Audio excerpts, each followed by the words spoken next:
அனைவருக்கும் அடியேனின் பணிவான வணக்கங்கள். குறிப்பாக வாசக அன்பர்களுக்கும் என்னுடைய மாணவர்களுக்கும் பணிவான வணக்கங்கள். இன்றைக்கி நாம் பார்க்குற தலைப்பு ஜாதக ரீதியில் ஒருத்தருக்கு சொந்த தொழில் அமையுமா அடிமை தொழில் அமையுமா அப்படிங்கிற மாதிரி பார்க்க போகிறோம். அதாவது பொதுவாக ஜாதகத்தை கொண்டாந்து நம்மகிட்ட கொடுத்துட்டு இந்த ஜாதகர் உத்தியோகத்தை போனால் நல்லா இருக்குமா, சொந்தமாக தொழில் செஞ்சால் நல்லா இருக்குமான்னு நிறைய கேள்வி கேட்பாங்க. அந்த மாதிரி நேரத்தில் நம்ம இந்த ஜாதகத்தை எப்படி அனலைஸ் பண்ணுறது அப்படின்னு பார்க்குறோம். ஃபஸ்ட்டு ஒரு ஜாதகத்தில் சொந்த தொழிலுக்கான பாவம் எது, அடிமை தொழிலுக்கான பாவம் எது அப்படின்னு பார்ப்போம். சொந்த தொழிலுக்கான பாவங்கிறது 7வது பாவம், அடிமை தொழிலுக்கான பாவங்கிறது 6வது பாவம். 7வது பாவத்தில் காரகத்தை நீங்கள் பார்த்தீங்கன்னாவே தெரியும். பொது ஜன தொடர்பு, பொது ஜன தொடர்பு அப்படிங்கிறது 7வது பாவத்தோட காரகம். இப்போது நீங்கள் சொந்த தொழில் அப்படின்னா நம்ம வியாபாரம் சொல்லுவோம். இந்த வியாபாரம் அப்படிங்கிறது பொதுஜன தொடர்பு இருந்தால் தான் பண்ண முடியும். ஒரு பொருளை நம்ம விற்கிறோம் அப்படின்னு பார்க்கும்போது ஒரு 10 பேர் 20 பேரை நம்பிலாம் நம்ம பண்ண முடியாது. கிட்டத்தட்ட நிறைய பொதுஜனத்தை வைத்து தான் பண்ண முடியும். உதாரணத்துக்கு ஒரு மளிகை கடைன்னு வச்சுக்கிங்களேன். ஒரு மளிகை கடையை நம்ம வைக்கிறோம் அப்படின்னா அந்த இடத்துல கிட்டத்தட்ட ஒரு 200-300 பேர் நம்பி தான் வைக்க முடியும். பெரிய கடன் பார்க்கும்போது ஆயிரக்கணக்கான பொதுஜனத்தை நம்பி தான் நம்ம வைக்க முடியும். அந்த வகையில் 7வது பாவங்கிறது பொதுஜன தொடர்பு. அதுக்கப்புறம் 7வது பாவத்தில் இருக்கிற காரகம் வியாபாரம் அப்படிங்கிறது 7வது பாவத்தோட காரகம். அதாவது இன்னும் சொல்லப்போனால் 7வது பாவத்தோட காரகம் எதையும் பகிர்ந்து கொள்ளுதல், எதையும் பகிர்ந்து கொள்ளுதல் அப்படிங்கிறது 7வது பாவத்துடைய காரகம். அதாவது ஒன்றை கொடுத்து ஒன்று வாங்குதல், அதாவது ஒரு பொருளை கொடுத்து நாம் பணத்தை வாங்கிறது. இது நான் வியாபாரிகளுக்கு, பொதுமக்களுக்கு பணத்தை கொடுத்துட்டு அவங்க பொருளை வாங்குகிறாங்க. இது மாதிரி எதையும் பகிர்ந்து கொள்ளுதல் அப்படிங்கிறது 7வது பாவத்தை காரகம். வியாபாரம் அப்படிங்கிறது 7வது பாவத்தோட காரகம். அதாவது ஒரு ஜாதகத்தில் பொதுமக்கள்கிட்ட இருந்து ஒருத்தர் பணத்தை பெறக்கூடிய அமைப்பு எப்படின்னா, அந்த ஜாதகத்தில் 7வது வீட்டு உபநட்சத்திரம், அது நின்ற நட்சத்திரம் உபநட்சத்திரம் வழியாக 2ஐயோ 4ஐயோ 6ஐயோ 10ஐயோ தொடர்பு கொண்டால் இவங்க வியாபாரத்தின் மூலமாக, அதாவது பொதுஜன தொடர்புகள் மூலமாக நிறைய பணத்தை பெறுகிறார். வியாபாரத்தின் மூலமாக தன்னுடைய பொருளாதாரத்தை உயர்த்தி கொள்கிறார் அப்படின்னு சொல்கிறோம். ஏன்னா இந்த பாவங்கள் அப்படின்னு பார்க்கும்போது லக்னத்துக்கு பொருளாதாரத்தை அதிகமாக தரக்கூடிய பாவங்கள் இந்த 2, 4, 6, 10. நாம் ஏற்கனவே நம்ம முறையை படித்தவங்களுக்கு எல்லாருக்கும் தெரியும். இந்த பாவ தொடர்பு அப்படின்னா என்ன அப்படிங்கிறத இந்த வீடியோ கீழே டிஸ்கிரிப்ஷனில் என்னென்ன வீடியோ பார்த்தீங்கன்னா பாவ தொடர்புனா என்ன அப்படிங்கிறது உங்களுக்கு ஒரு 4-5 வீடியோவை நான் டிஸ்கிரிப்ஷனில் நான் போடுறேன். புதிய நபர்கள், அதாவது கேபி முறைக்கு புதுசாக வரக்கூடிய நபர்கள் அந்த வீடியோவை பார்த்துட்டு அதுக்கப்புறம் இந்த வீடியோவை பார்த்தீங்கன்னா உங்களுக்கு யூஸ்ஃபுல்லாக இருக்கும். அதாவது ஒரு பாவம் மற்ற பாவத்தை தொடர்பு கொள்ளும் போது தன்னுடைய பாவத்துக்கு ஒரு விளைவையும் லக்னத்துக்கு ஒரு விளைவையும் 2ஆம் பாவத்துக்கு ஒரு விளைவையும் தரும் அப்படிங்கிறது ஒரு கோல்டன் ரூல். அப்படி பார்க்கும்போது 7வது பாவத்துடைய உபநட்சத்திரம் நின்ற நட்சத்திரம் உபநட்சத்திரம் 2ஐயோ 4ஐயோ 6ஐயோ 10ஐயோ தொடர்பு கொள்ளும்போது இந்த பாவங்கள் லக்னத்துக்கு பொருளாதாரத்தை அதிகமாக தரக்கூடிய பாவங்கள். ஆனால் இங்கே என்னன்னா 7வது வீட்டுக்கு சில பேர் கேட்பாங்க, 7வது வீட்டுக்கு 12ஆக போயிடுச்சு, 7வது வீட்டுக்கு 6ஆக போயிரு, இது 2வது வீடு 7க்கு 8வது பாவமாக போதே, அப்போ எப்படி சொந்த தொழில் பண்ண முடியும் அப்படின்னு கேட்பாங்க. ஆனால் என்ன அப்படின்னா, ஒரு வியாபாரம்னு பார்க்கும்போது 2 பேருக்குமே லாபம் அப்படிங்கிற அமைப்பும் இருக்குது. ஒருத்தருக்கு லாபம் இன்னொருத்தருக்கு நஷ்டம் அப்படிங்கிற மாதிரியும் இருக்குது. அதாவது 7வது பாவம் 4ஐயோ 10ஐயோ தொடர்பு கொள்ளும்போது கொடுக்கல் வாங்கல் பண்ணக்கூடிய 2 பேருக்குமே பெரிய அளவுக்கு லாப நஷ்டம் இருக்காது. 2 பேருக்குமே ஈக்குவலாக இருக்கும். ஆனால் 7ஆம் பாவம் 6 தொடர்பு கொள்ளும்போது வியாபாரம், ஜாதகர் ஒரு வியாபாரினா அவர் ஜாதகத்தில் 7வது வீடு 6 தொடர்பு கொண்டால் வாடிக்கையாளர்கிட்ட ஒரு அதிகமாக பணம் வாங்குவார். அதனால் ஒரு வாட்டி வந்த கிளைண்ட்டு திரும்பி வரமாட்டாங்க. அப்போ என்ன பண்ணணும்னா, அந்த 7வது வீடு 6 தொடர்பு கொள்கிறவங்களுக்கு கிளைண்ட்டோட எண்ணிக்கை கம்மியாக இருக்கும், ஆனால் வேல்யூபிள் கிளைண்ட்டாக இருப்பாங்க. ஒரு வாட்டி வந்தவங்க திரும்பி வரமாட்டாங்க அப்படிங்கிற மாதிரி நம்ம புரிஞ்சுக்கணும். அப்போ மோனோபோலிக் பிஸ்னஸ் பண்ணுறவங்க எல்லாருக்குமே 7ஆம் பாவம் 6 தொடர்பு கொள்ளும். ஓகேங்களா? ஏன்னா வாடிக்கையாளருக்கு அது இழப்பாக இருக்குதால ஒரு வாட்டி வந்தவங்க திரும்ப வரமாட்டாங்க. உதாரணத்துக்கு சில பொருட்கள் அரிதாக கிடைக்கக்கூடிய பொருட்கள் இருக்குங்களேன். இந்த அரிதாக கிடைக்கக்கூடிய பொருட்கள் எல்லா இடத்துலையும் கிடைக்காது, ஒரு சில இடத்துல மட்டும்தான் கிடைக்கும்.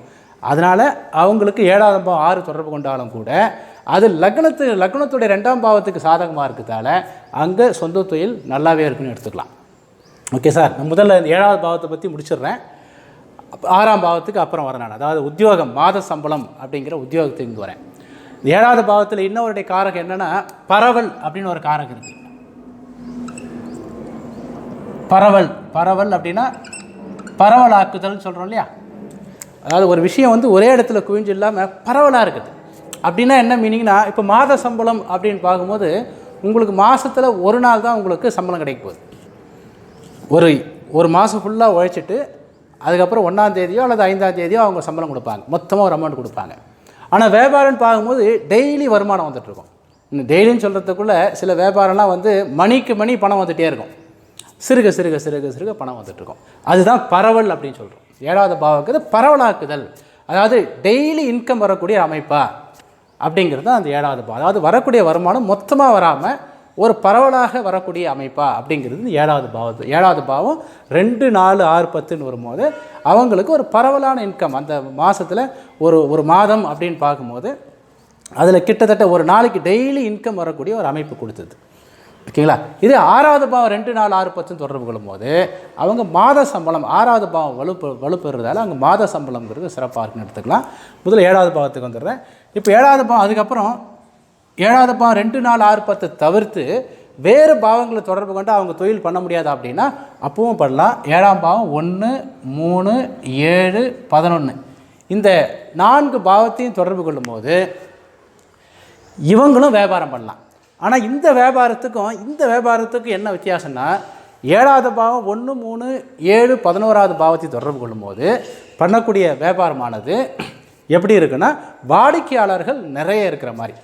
அதாவது நிறைய பேர், ஏன்னா இந்த பாவங்கள் லக்னத்துக்கும் சாதகமான பாவம், 7வது வீட்டுக்கு சாதகமான பாவம், லக்னத்துக்கு பாதகமான பாவம் இல்லை, ஒரு ஈர்ப்பு இருக்குது. அதாவது வியாபாரம் அப்படிங்கிறது இதுவான்னு பார்க்கும்போது நிச்சயமாக இதான் வியாபாரங்கிறது இதான். அதாவது இங்கே இருக்கிற வியாபாரத்துக்கு என்னென்னா, இங்கே வியாபார வாடிக்கையாளர்களுடைய எண்ணிக்கை கம்மியாக இருக்கும், ஆனால் இங்கே வாடிக்கையாளர்களுடைய எண்ணிக்கை அதிகமாக இருக்கும். இங்கே இருக்கிற வாடிக்கையாளர்கள் வந்து ஒரு வெல்த்தியான, அதாவது பணக்காரர்கள் அப்படின்னு எடுத்துக்கலாம். இல்லை ஒரு கனமான மெட்டீரியல் டிரான்ஸ்லேஷன் என்பது, அதாவது லெஸ் கிளைண்ட் மோர் ப்ராஃபிட் அப்படின்னு சொல்கிறோம் இல்லையா, அந்த மாதிரி இருக்கக்கூடிய அமைப்பு. ஒரு நாளைக்கு ஒரு 4-5 பேர் தான் கிளைண்ட்டாக வருவாங்க, பட் அவங்கக்கிட்ட வந்து நிறைய பணம் வாங்குறது. இதே 1, 3, 7, 11 பார்க்கும்போது ஒரு நாளைக்கு நிறைய கிட்டத்தட்ட 50 கிளைண்ட் கூட வருவாங்க. அது வியாபாரத்தை பொறுத்து 50, 100 திரும்ப வந்த வாடிக்கையாளர்களே திரும்ப வருவாங்க. 7வது பாவம் 1, 3, 7, 11ங்கிறது வந்த வாடிக்கையாளர்களே திரும்ப வருவாங்க அப்படின்னு எடுத்துக்கலாம். 2வது வாடிக்கையாளர் நலம் சார்ந்த வியாபாரம் அப்படின்னு இதை சொல்லலாம். இது வாடிக்கையாளர் நலம் சார்ந்த வியாபாரம் அப்படின்னும் இந்த அமைப்பு சொல்லலாம். நீண்ட காலம் வரைக்கும் இருக்கும். இதே 7ஆம் பாவம் வந்து 2யோ 6யோ மட்டும் தொடர்பு கொண்டால் அந்த வியாபாரம் ஒரு குறிப்பிட்ட காலத்துக்கு அப்புறம் துண்டித்து போயிடும். ஏன்னா 7க்கு அது 8, 12வது பாவமாக போயிடுறதால அந்த மாதிரி அமைப்பு. 4, 10 என்பது ரொம்ப நல்ல அமைப்பு, அது நீண்ட காலம் இருக்கும்.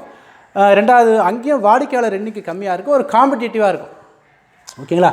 அப்போ இந்த 2 அமைப்புமே 7வது பாவம் 2, 4, 6, 10 அப்படிங்கிற அமைப்பும் 7வது பாவம் 1, 3, 7, 11 அமைப்பும் என்பது வியாபாரத்துக்கு நன்றாக இருக்கக்கூடிய அமைப்பு அப்படின்னு எடுத்துக்கலாம். அதுக்கப்புறம் 7வது பாவம் 5, 9 ஏற்கனவே நமக்கு தெரியும். இப்போ 12 பாவத்தில் 5, 9, 8, 12 என்பது எப்போதுமே தீமை அப்படின்னு நம்ம நிறைய வகுப்பில் நாம் சொல்லியிருக்கோம். அந்த வகையில் 7வது பாவம் 5யோ 9யோ அல்லது 7வது பாவம் 8வது வீட்டையோ 12வது வீட்டையோ தொடர்பு கொள்ளும்போது இவங்க வியாபாரத்துக்கு சிறப்பான அமைப்பு இல்லை. ஏன் அப்படின்னா, இந்த 7வது பாவம் 5, 9 தொடர்பு கொள்ளும்போது இது 7க்கு இது சாதகமாக இருக்குது, லக்னத்துக்கு இது சாதகமாக இருக்குது. ஆனால் 2வது வீட்டுக்கும் 10வது வீட்டுக்கும் சாதகமாக இல்லை. அதாவது 10வது வீடுங்கிறது கர்மான்னு சொல்லுவோம். அந்த கர்மான்னு சொல்லக்கூடிய 10வது வீட்டுக்கு இது 8வது, இந்த 5வது வீடு 8வது வீடாகவும் 9வது வீடு வந்து 12வது வீடாகவும் அமைந்தது.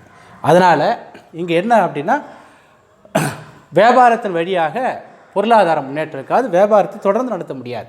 அது மட்டும் இல்லாமல் 5, 9ங்கிறது நம்ம தர்மம்னு சொல்லுவோம். அப்போ இவர் வியாபாரம் பண்ணும்போது வியாபாரத்தை வந்து ஒரு தர்மமாகவே பண்ணுவார். அதாவது ஒரு வியாபார ரீதியாக பொருளாதாரத்தை வந்து மற்றவங்களுக்கு விட்டு கொடுக்குற நிலையிலே பண்ணுவார். அதனால் இந்த அமைப்பு வந்து சரியில்லை. 2வது 7வது பாவங்கிறது இந்த சமூகத்தின் மூலமாக ஒரு மனுஷன் என்ன பெறுகிறான் அப்படிங்கிறது. இப்போ 7வது பாவம் 5, 9 தொடர்பு கொள்ளும்போது இந்த சமூகத்தின் மூலமாக எந்த ஒரு பொருளாதாரத்தையும் இந்த ஜாதகர் பெறவில்லை அப்படின்னு ஆயிடுது. 7வது பாவத்தோட உபநட்சத்திரம் 8, 12 தொடர்பு கொள்ளும்போது இந்த வியாபாரத்தின் மூலமாக பெருத்த நஷ்டத்தை அடைவார். இந்த 5, 9க்கும் 8, 12க்கும் என்ன வித்தியாசம்னா 5, 9 என்பது ஒரு குறிப்பிட்ட காலத்துக்கு அப்புறம் வியாபாரம் தொடர முடியாமல் அந்த வியாபாரத்தை நம்ம விட்டு விலகுவது குறிக்குது. ஒரு வியாபாரம் ஒரு மளிகை கடை வைக்கிறார் அப்படின்னா, ஒரு காய்கறி கடை வைக்கிறாரு, ஒரு ஹோட்டல் வைக்கிறாருன்னா 7வது பாவம் 5, 9 தொடர்பு கொள்ளும்போது ஒரு 6 மாதமோ 1 வருஷமோ வைத்துட்டு அதுக்கப்புறம் அவர் விட்டுடுறாரு. அவருக்கு இலவசமாகவே, அதாவது அந்த வியாபாரத்தை சரியாக நடத்த முடியாமல் அதன் ரீதியான வருமானங்கள் இல்லாமல் விட்டு போயிடுறாரு. ஆனால் 7வது வீடு 8, 12ன்னும் போது அதன் ரீதியாக மிகப்பெரிய நஷ்டங்கள் வர ஆரம்பிச்சிடும். அதன் ரீதியாக பெரிய, ஏன்னா 8, 12ங்கிறது 7க்கு 2, 6ஆகவும் லக்னத்துக்கு 8, 12ஆகவும் இருக்கிறதால அந்த வியாபாரத்தின் வழியாக ஜாதகருக்கு நிறைய பிரச்சனைகளையும் மன உளைச்சல்களையும் வந்துடும். அது மட்டும் இல்லாமல் 8, 12 என்பது ஒரு விஷயத்தில் சிக்கிக்கொண்டு அதன் ரீதியாக தவித்தல் என்பது.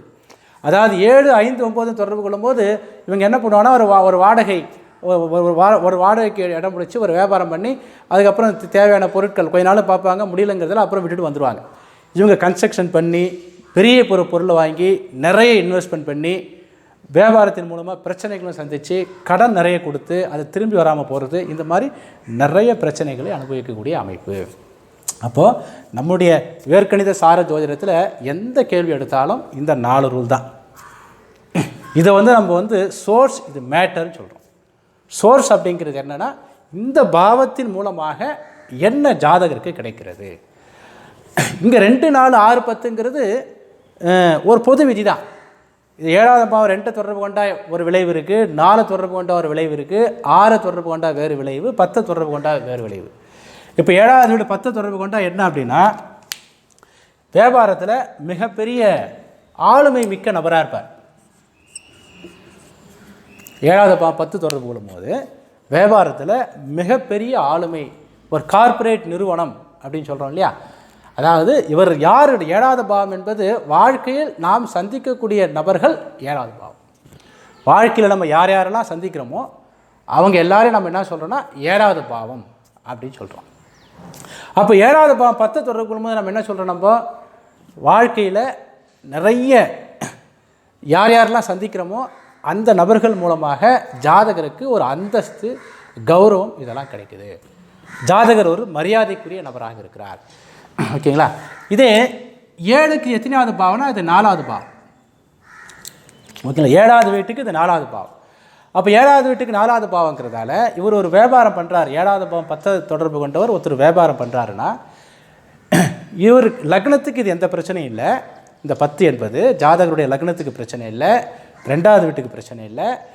7வது வீட்டுக்குன்னு பார்க்கும்போது இது 4வது பாவம் இருக்கிறதால 7க்கு பொருளாதார வளர்ச்சி இருக்குது. ஏன் அப்படின்னா 4 என்பது 2வது வீட்டுக்கு சாதகமான வீடு. அப்போ இவர்கிட்ட ஒரு பொருளை வாங்கும்போது அந்த வாடிக்கையாளரும் ஓரளவுக்கு ப்ராஃபிட் அடைகிறார் அப்படின்னு எடுத்துக்கலாம். அதாவது என்னென்னு பார்த்தீங்கன்னா இந்த 7வது பாவம் 10 தொடர்பு கொள்ளும்போது அந்த வியாபாரம் என்பது ஒரு கார்ப்பரேட் நிறுவனத்தில், உதாரணத்துக்கு ஒன்று சொல்கிறேன் பாருங்களேன். இப்போ ஒரு சாதாரண மளிகை கடை இருக்குது, ஒரு சூப்பர் மார்க்கெட் இருக்குது. மளிகை கடையில் நம்ம அந்த கடைக்கு வெளியில் நின்று சில பொருட்களை நம்ம கேட்போம், மளிகை கடைக்காரர் எடுத்து கொண்டாந்து கொடுப்பார். அது 7வது பாவம் 4 தொடர்பு கொண்டா வரக்கூடிய விளைவு. ஓகேங்களா. இன்னும் சொல்லப்போனால் அந்த கடையோட முதலாளிக்கிட்டே நம்ம அப்படியே பேசிகிட்டே இருப்போம். தேவைப்பட்ட அவரே கூட அந்த பொட்டலம் கட்டி நம்ம கொடுப்பார்.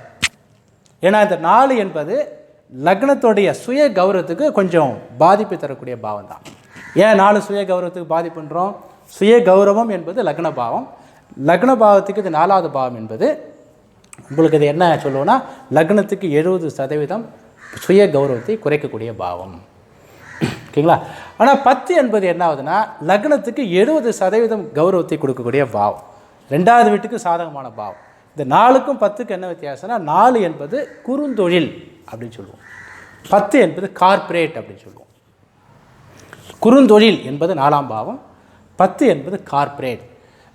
அதாவது நம்ம ஜோதிட ரீதியாக 10வது பாவத்தை தான் நம்ம என்ன சொல்லுவோம்னா தொழில் ஸ்தானம், கர்மஸ்தானம் சொல்லுவோம். ஏன்னா ஒரு தொழில் என்பது எப்படி இருக்குன்னா ஒரு நிறுவனம் மாதிரி நிறைய பேர் அவர்கிட்ட வேலை செஞ்சால் தான் அந்த தொழிலுக்கு உண்டான ஒரு ரெகக்னைஸ் கிடைக்கும். அப்போ தான் வந்து ஒரு வேல்யூ அப்படின்னு சொல்கிறோம் இல்லையா, அது மாதிரி 10 என்பது ஒரு அந்தஸ்தாக தொழில் பண்ணுறது. அப்போ 7வது பாவம் 10 என்று சொல்லும் போது இதுவும் தொழில் தான், இதுவும் சுய தொழில் தான். ஆனால் இங்கே வந்து ஒரு கார்ப்பரேட் நிறுவனத்தோட ஒரு ஆதிக்கத்தில் இருக்கக்கூடிய நபராக இருப்பார். அப்போ இது வந்து வாடிக்கையாளருக்கு ப்ளஸ்ஸாக இருக்குது. உதாரணத்துக்கு இந்த 7ஆம் பாவம் 10 அப்படின்னா என்னென்னா, ஒரு சூப்பர் மார்க்கெட்டில் நம்ம நேராக போகிறோம், நமக்கு தேவையான பொருளாக வாங்கிட்டு நம்ம நேராக அந்த பொருளை கொண்டு போய் கொடுக்குறோம். அங்கே பேரம் எதுவுமே இல்லை, நேராக கம்ப்யூட்டரில் தட்டிட்டு அப்படியே அங்கே என்ன பண்ணுறாங்கன்னா அந்த பில்லை கொடுக்குறாங்க, பணம் பேமெண்ட் வந்துடும். அந்த முதலாளிக்கு வந்து இதை மாதிரி இன்னும் 10 சூப்பர் மார்க்கெட் இருக்கும், சரிங்களா. ஆனால் 7வது பாவம் 4னா முதலாளி அதே இடத்துல இருப்பார், சில பொருட்கள் வாங்கிட்டு நம்ம என்ன பண்ணுவோம், கொஞ்சம் பேரம் பேசுவோம். மொத்தம் வாங்கிட்டு ஒரு 1200 வருதுன்னா ஒரு 100 கம்மி பண்ணுங்கள், ஒரு எல்லாம் ரவுண்டு 1000 வச்சுருங்க.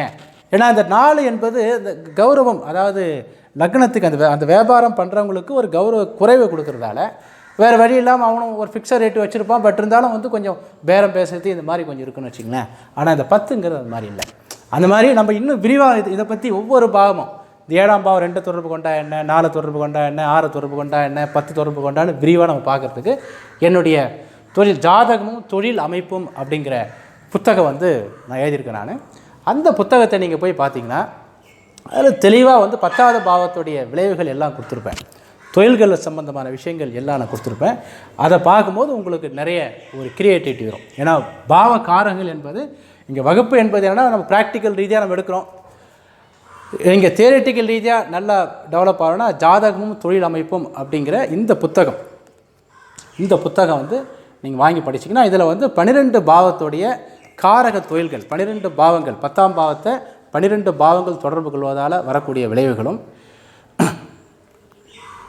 மற்ற பாவங்கள் 10ஆம் பாவத்தை தொடர்பு கொள்ளக்கூடிய விளைவுகளும், 10ஆம் பாவம் மற்ற 12 பாவங்களை தொடர்பு கொள்வதால் வரக்கூடிய விளைவுகளையும் தெளிவாக நான் கொடுத்துருப்பேன். இதை வாங்கி வேணால் படிங்க. என்னுடைய வெப்சைட்டில் போய் பார்த்தீங்கன்னா இது சம்மந்தமான டீட்டெயில்ஸ் எல்லாமே இருக்கும். என்னுடைய வெப்சைட் உங்களுக்கு தெரியும், www.astrodevaraj.com அப்படிங்கிற வெப்சைட்டில் போய் பார்த்தீங்கன்னா உங்களுக்கு தெரியும். அப்போ 7ஆம் பாவம் வந்து இந்த 2, 4, 6, 10 தொடர்பு கொள்வது எல்லாமே பொதுவாக நல்லா தான் இருக்கும். இந்த 6ம் பார்க்கும்போது என்னென்னா அங்கே வாடிக்கையாளர் எண்ணிக்கை குறைவாக இருக்கும். ஒரு வாட்டி வந்தவங்க திரும்பி வர மாட்டாங்க. ஒரு மோனோபோலிக் பொருள் தான் அது இருக்கும். அதாவது ஒரு திரும்ப வரக்கூடிய வாடிக்கையாளர் இருக்க மாட்டாங்க. உதாரணத்துக்கு ஒன்று சொல்கிறேன் பாருங்களேன். ஒரு வியாபாரம் வந்து பஸ் ஸ்டாண்டுக்கு பக்கத்தில் ஒரு வியாபாரம் இருக்குது, ஒரு ஹோட்டல் இருக்குதுன்னு வச்சுங்களேன். அங்கேயும் ஊருக்குள்ளே ஒரு ஹோட்டல் இருக்குது. இந்த ஊருக்குள்ளே இருக்கிற ஹோட்டலுக்கு ஏற்கனவே சாப்பிட வந்தவங்க திரும்பி வந்துட்டுருப்பாங்க. ஏன்னா அவங்க நிலையான கிளைண்ட்டு வந்துட்டு போயிட்டுருப்பாங்க. ஆனால் அந்த பஸ் ஸ்டாண்டில் இருக்கிறவங்க வந்து வெளியூர்லேருந்து வந்து பஸ்ஸு 10 நிமிஷமோ அதில் 15 நிமிஷமோ நிற்கும். அந்த நேரத்தில் சாப்பிட்றவங்க தான். அதனால் என்னன்னு பார்த்தீங்கன்னா அவங்க வந்து ஒரு இந்த ஹோட்டலை ஞாபகம் வச்சுக்கிட்டு மீண்டும் அந்த ஹோட்டலுக்கு வரக்கூடிய நபர்களாலாம் இருக்க மாட்டாங்க. அந்த மாதிரி வந்த ஒரு கிளைண்ட்டு புது கிளைண்ட்டாக ஏற்கனவே வந்தவங்க திரும்ப வராத மாதிரி இருக்கக்கூடிய தொழில்கள் இருக்குது இல்லையா, அதுதான் 7ஆம் பாவம் 6 அப்படிங்கிறது. இந்த 6ஆம் பாவத்தை கூட 8ஓ 12ஓ சேரும்போது என்னென்னா தொழிலில் பெரிய நஷ்டமாயிடும். அது அவ்வளோ சிறப்பு இருக்காது. அதாவது நான் வந்து இங்கே தனித்த விளைவுகளாக சொல்கிறேன். கூட்டு விளைவுகளாக வரும்போது அதுக்கு தகுந்த மாதிரி நம்ம பிரிஞ்சிக்க வேண்டியதான். அதாவது 2ஆம் பாவம் அப்படின்னு வரும்போது கூட 8 வரும்போது 2ஆம் பாவத்தோட தன்மை பாதியாக குறையும். அதாவது நம்ம ஏற்கனவே சொன்ன மாதிரி சப்தம பாவங்கள் 8, 12 என்பது தீய பாவம்னா 8வது வீட்டை கண்ட்ரோல் பண்ணக்கூடிய பாவம் 2, 12வது வீட்டை கண்ட்ரோல் பண்ணக்கூடிய பாவம் 6. இந்த மாதிரி அப்போது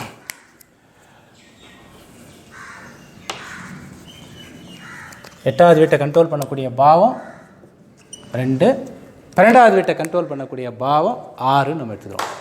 இது மாதிரி ஒவ்வொரு பாவத்தையும் வெறும் 5 அப்படிங்கிறத விட 5, 11ங்கிறது கொஞ்சம் பரவாயில்ல, வெறும் 9ங்கிறத விட 3, 9னா பரவாயில்ல. அந்த மாதிரி நம்ம உள்ளுக்குள்ளே பிரிச்சுக்கலாம்.